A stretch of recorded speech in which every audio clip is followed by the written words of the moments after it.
जय जिनेन्द्र बंधुओं, लीजिए संस्कार मंजूषा पूर्वार्ध का वाचन प्रारंभ होता है। Page number 59। विचार संबंधी सावधानियाँ। गर्भावस्था में आप हमेशा अच्छे विचार रखें। आप यह सोचकर गर्भ का पोषण करें कि मेरे गर्भ में देश, कुल, धर्म एवं जाति को गौरवान्वित करने वाला जीव पल रहा है।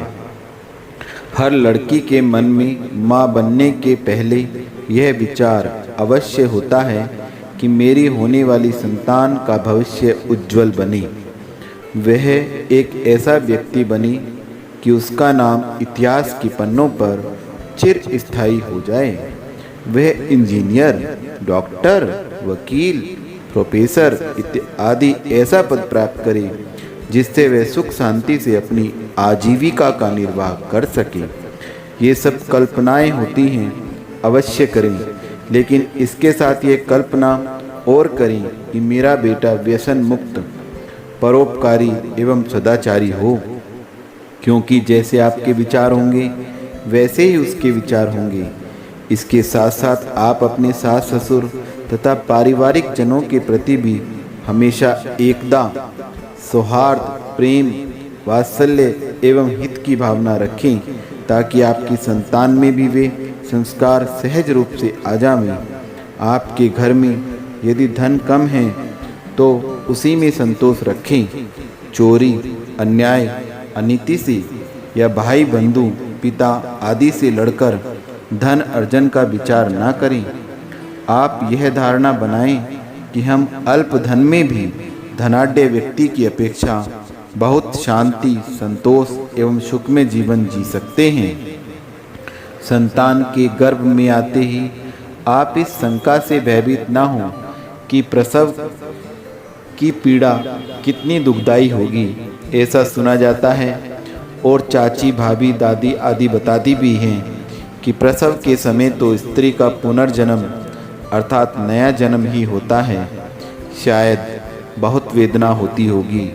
क्या होगा, कैसा होगा, मैं उस वेदना को कैसे सहन करूंगी, आदि आदि बहुत चिंता नहीं करें, क्योंकि संसार की ऐसी ही व्यवस्था है।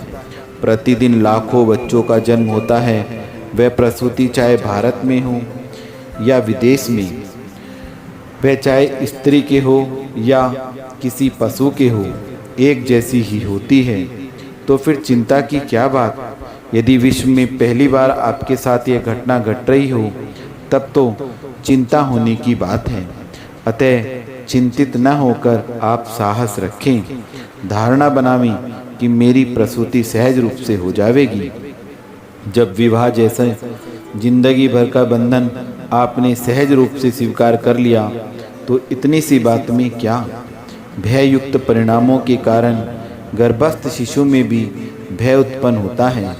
वह भी भविष्य में हमेशा आशंकाओं से भयभीत रहेगा, जिससे वह कभी किसी महान कार्य में, चाहे सामाजिक हो, व्यवहारिक हो, धार्मिक हो या कोई व्यापारिक हो, निसंकोच अपना कदम नहीं बढ़ा सकेगा और न ही उसमें किसी यम, संयम, नियम, त्याग, व्रत, शपथ आदि लेने का साहस कर सकेगा, क्योंकि वह कोई छोटा सा नियम लेते समय भी भविष्य में होने वाली परीक्षाओं की कल्पना करके डर जाएगा।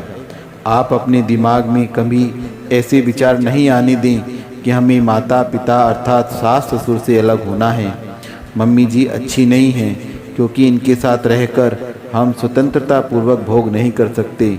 मम्मी जी हमें घूमने, पिक्चर क्लब, हिल स्टेशन आदि पर नहीं जाने देती हैं। इनके साथ रहते हुए हम मित्रों के साथ पार्टी, पिकनिक आदि में नहीं जा सकते हैं। मम्मी हमें होटल, चौपाटी, ठेले आदि पर चाट पकोड़े खाने के लिए मना करती हैं, या हम उनके संकोच से वहाँ नहीं जा पाते हैं।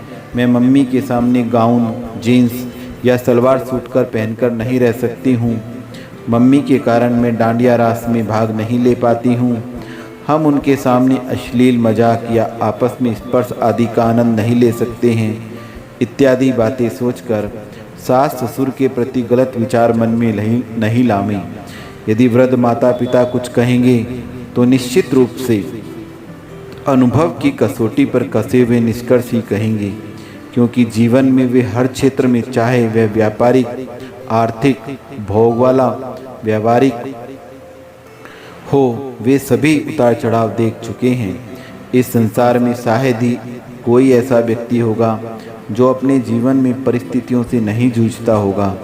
कहते हैं जब ठोकर लगती है तब बुद्धि ठिकाने आती है, अर्थात एक बार कार्य करने पर असफल हो जाने पर सब बात समझ में आ जाती है। आपके माता पिता यह चाहते हैं कि आपको वह ठोकर लग ही नहीं पावे, इसलिए वे आपको पहले ही सावधान कर देना ठीक समझते हैं और इसी विचार से कुछ कह देते हैं। लेकिन उनकी बात सुनकर आपको लगता है कि ये हमें यौवन का आनंद नहीं लेने देना चाहते हैं, हमें भोग नहीं भोगने देना चाहते हैं। ये पुराने लोग हैं, पुराने युग के हैं, क्या समझते हैं आधुनिक युग के बारे में, इन्हें अनुभव नहीं है। लेकिन आपके ये विचार 100% गलत हैं, क्योंकि वृद्ध लोग जानते हैं किस प्रकार विवेक के अभाव में यौवन वन जैसा लगने लगता है और धन गरीबी से भी ज़्यादा दुखी करने वाला बन जाता है। बस उसी विवेक को समझाने वाले, उसी की याद दिलाने वाले वृद्ध माता पिता हैं। वे आपको होटलों में खाने, क्लब में जुआ खेलने, सिनेमा घर में पिक्चर देखने, मित्रों के बीच अधिक एवं अनावश्यक खर्चे से बचाकर दरिद्र नहीं होने देंगे।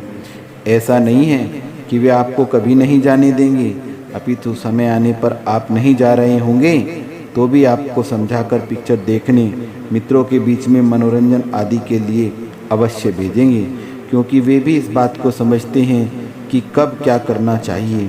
और कभी आपको पिक्चर जाने से रोककर मंदिर या संतों के पास भी भेज सकते हैं, तो कभी पार्टी में जाने से रोककर धार्मिक कार्यक्रमों में भेज सकते हैं। कभी आपको अभद्र कपड़े पहनने से, पुरुष मित्रों से विशेष हंसी मजाक से रोककर सील को सुरक्षित रखने की शिक्षा देंगे। ऐसा करने पर तत्काल आपके मन में बहुत गलत विचार उठ सकते हैं, लेकिन जब आप अपनी किसी सहेली का सील इन कारणों से नष्ट हो गया, यह बात सुनेंगे, तब आपकी समझ में आएगा और अनुभव होगा कि हमारी मम्मी जी ने हमें कैसा करने से रोक कर कितना अच्छा किया। यदि उस समय मम्मी जी मुझे नहीं समझाती, रोकती, तो शायद यह घटना मेरे साथ भी हो सकती थी। वास्तव में वे जानते हैं कि यौवन अवस्था में स्त्रियां पुरुषों से विशेष प्रभावित, आकर्षित होती हैं एवं पुरुष स्त्रियों से। ऐसा आपने टीवी देखते समय अनुभव किया होगा कि पुरुष वर्ग हीरोइन को एवं स्त्री वर्ग हीरो को देखने में ज़्यादा रुचि लेते हैं। यह सब स्त्री वेद और पुरुष वेद के उदय का प्रभाव है। आज का वाचन हम इतना ही करेंगे। वंदामि गुरुमा, वंदामि गुरुमा, वंदामि गुरुमा।